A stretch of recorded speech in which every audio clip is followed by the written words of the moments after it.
화제가 된 사건 사고 소식 짚어보는 아침의 이슈 시간입니다. 네, 최진영 변호사와 함께합니다. 네, 안녕하세요. 반갑습니다. 네, 나이지리아의 거점을 두고 네. 국내로 필로폰을 밀반입한 마약 조직이 경찰에 적발이 됐는데 60대 네. 노인 그리고 70대 노인들을 운반책으로 썼다고 해요. 나이 드신 분들이 그런 일을 하겠냐 하는 그런 허점을 노린 것이 아닌가 하는 예. 생각인데요. 네. 말씀하신 것처럼 서울경찰청 마약범죄수사대 같은 경우에는 이 특정범죄 가중처벌법상의 향정 혐의로 나이지리아인 총책 50대 총책을 비롯해서 이 운반책 등 이 12명에 대해서 입건을 하고 그중에 6명을 구속했다라고 얘기를 하는 것 같습니다.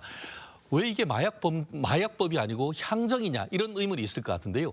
이 거래했던 금액이 500만 원이 넘어가면은 가중처벌하도록 되어 있습니다. 특히 예. 5천만 원을 넘어가면은 무기징역 또는 7년 이상의 유기징역을 할 만큼 굉장히 중한 죄인 것 같은데요. 이 운반책을 이른바 지게꾼이다라고 얘기를 하고 있는데 뭐 캐나다 그 같은 에서 온 사람 같은 경우에는 뭐 이 가방 안에 넣어가지고 이것을 커피나 이런 것으로 해서 마약 탐지경으로 또 어떻게 보면 탐지를 하지 못하도록 하기도 하고 또 남아공 같은 경우에도 비슷한 일을 하고 있는데요. 캐나다, 남아공 또 전 세계에서 이렇게 마약을 운반하도록 했다는 점에서 상당히 충격적인데요. 실질적으로 지금 이미 20만 명이 동시에 투약할 수 있을 만큼 되는 2kg 정도 되는 것을 압수를 했고 그런데 2kg 정도가 6kg를 압수했고 2kg 정도는 이미 국내에 유통이 됐다고 하니까 국내의 어떤 그 필로폰 이 부분에 대한 것이 굉장히 어떤 심각한 문제가 아닌가 하는 것을 보여주는 대표적인 사례인 것 같습니다. 네, 압수는 일단은 6kg 정도 했고 네네. 그다음에 2kg를 이제 수사에 착수하고 있다 이렇게 정리하면 될 것 같은데 노인까지 마약 운반책에 동원했다는 게 너무 충격적인데 아직 마약 조직의 총책은 검거되지 않았죠? 그렇습니다. 말씀하신 것처럼 그 운반책 같은 경우에는 11명이 잡혔지만 가장 핵심이라고 할 수 있는 총책은 검거되지 않았던 사람이라고 하는데요. 예. 실제 이 사람의 국적은 나이지리아라고 하고 한국에서 이미 7년 동안 살다가 대마초들을 유통한 혐의로 해서 국내에서 추방된 사람이라고 합니다. 실질적으로 그렇기 때문에 지금 인터폴 같은 경우에는 적색 수배를 요청을 했고 나이지리아 본국 같은 경우에도 이 체포를 요청했다라는 후문인 것 같은데요. 지금 그 경찰 같은 경우에는 지난 2021년부터 2023년까지 세 건을 적발했던 필로폰 대마 밀수 사건에도 이 총책 A 씨가 관련돼 있다라고 확인을 하고 나머지 나이지리아인 7인에 대해서도 범죄단체 조직, 한마디로 마약과 관련된 범죄단체 조직 혐의로 해서 지금 수사를 진행 중이라고 하는 것 같습니다. 네. 이 60, 70대 고령의 마약 운반책들은 마약 운반 사실을 몰랐다고 주장하고 있어요. 네네. 이들도 처벌을 받게 되나요? 그렇습니다. 이미 그 지게꾼이라 불리우는 이 운반책 6명이 구속돼 있습니다. 사실 우리 그 공항에 가신 분들 같은 경우에는 많이 들으셨을 겁니다. 다른 사람들이 모르는 사람들이 그 물건을 전달해달라고 하는 거나 그런 부분은 하지 말라고 하는 것을 많이 했고 그렇게 하고 있음에도 불구하고 이렇게 했다는 것은 말은 몰랐다고 하지만 사실상 알았거나 미필적으로도 알았을 가능성이 있는데 실제 지금 캐나다인 같은 경우에는 뭐 말씀드린 것처럼 대출금 투자를 알선해주겠다라고 해서 믿고 들어왔다거나 아니면 스웨덴 운반책 같은 경우에는 대한민국 내에서의 복권을 당첨금을 수령하기 위해 왔다라고 얘기하지만 실제 수사해본 결과 마약류가 숨겨진 물건을 전달해준 일만 했다고 하기 때문에 말은 어떻게 보면 몰랐다고 하지만 실질적으로 알고 이와 같은 일을 했다라고 보여주고 아마 자금 흐름을 보면은 돈을 받았을 가능성도 있기 때문에 그런 부분에 대한 보강 수사 이루어지지 않을까 생각합니다. 네, 알겠습니다. 고액 체납자 이야기도 해보도록 할게요. 호화 생활 즐기면서 악의적으로 세금 내지 않은 사람들 무더기로 적발이 됐습니다. 김치통에 수억 원의 현금을 숨겨놓기도 했다고요. 그렇습니다.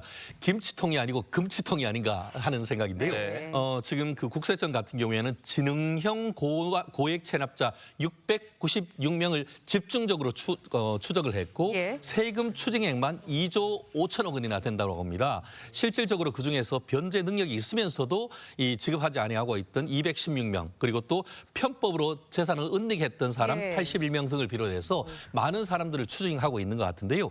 실제 92세 연세에 드신 분인데 토지를 이제 그 매매를 하고 양도 차익이 수십억에 이르렀고 세금만 해도 한 20억 정도 된다고 하는데 이 부분을 현금으로 잘게 나눠 가지고 이제 그 자녀들한테 줬는데 그 자녀들 집을 압수수색했더니만 아까 얘기한 것처럼 이 김치통에 네. 5억 원, 네.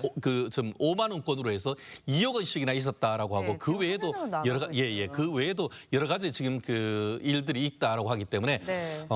지금 뭐 세금이 거둬들인 것이 세수가 결손되고 한다고 하는데 이런 분들에 대한 어떤 추적 열심히 해야 될 것 같습니다. 네. 지금 뭐 자료 화면으로도 나가고 있지만 저 김치통에 현금 다발을 네. 저렇게 숨겨두고 있고요. 김치통뿐만이 아니라 뭐 집안 곳곳에 숨겨두고 있는 모습인데 어마어마합니다. 뿐만 아니라 비트코인 같은 가상자산에 재산을 숨긴 체납자들도 있다고 해요. 그렇습니다. 사실 가상자산은 이것을 추적하기가 만만치는 그렇죠. 않은데요. 네. 근데 요즘 같은 경우에는 대한민국에 있는 은행에 이 가상자산을 이제 자금 거래를 할 수가 있고 한국에 있는 가상자산 거래소도 있기 때문에 예. 확실하게 돈을 세금이 탄로됐다는 사실을 알기만 한다고 하면은 이 또한 압수수색 추정이 가능한데 통상적으로는 어떻게 보면 임의적인 납부를 요청을 하지만 체납하는 금액이 굉장히 많다 보니까 예. 가상자산 자체를 압류해가지고 그것을 직접 매각하는 그런 일도 지금 국세청에서 나아간다고 하니까요.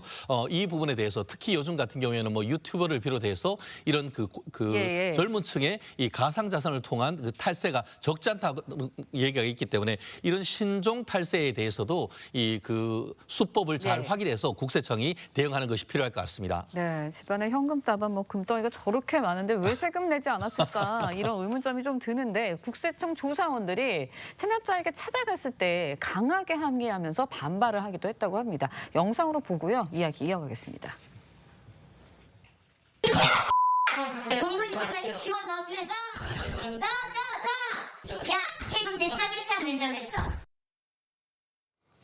아유, 진짜 뻔뻔하다는 표현을 이럴 때 쓰는 것 같은데 이런 고액 체납자들에 대해서 보다 강력한 제재, 처벌 내려져야 한다는 의견도 있는데 왜 이렇게 체납 문제를 끊어낼 수가 없는 건지라는 생각이 들어요. 근데 벤자민 프랭클린이 이런 얘기를 했습니다. 세상에 확실한 것이 딱 두 가지가 있다. 하나는 주급이고 하나는 세금이다. 예. 결국 그만큼 국세청의 추적 의의가 굉장히 중요한 것 같습니다. 결국 내가 열심히 일했는데 이 돈 왜 국가가 가지고 가냐 하지만 합당한 어떤 국가를 운영하기 위해서 복지국가를 하기 위해서는 일정 부분의 세금은 불가피한 것 아니겠습니까? 그렇기 때문에 이런 부분에 대해서 세원을 추적하고 이렇게 은닉해 있는 현금에 대해서는 끝까지 추적하는 게 필요한데 요즘은 1,000만 원 이상만 어떻게 보면 현금 거래를 해도 예. 다 추적이 됩니다. 말씀드린 것처럼 죽음과 세금만큼 확실한 것도 없다고 하니까 이렇게 나중에 추징되면은 플러스 알파 플러스 범죄로 처벌까지 되기 때문에 그런 부분에 대해서는 확실한 어떤 세금의 납부 필요한 것 같습니다. 네. 이런 참 의도적인 고액 체납자들에 대해서는 강력한 처벌 필요해 보입니다. 오늘 말씀은 여기까지 듣겠습니다. 감사합니다. 고맙습니다.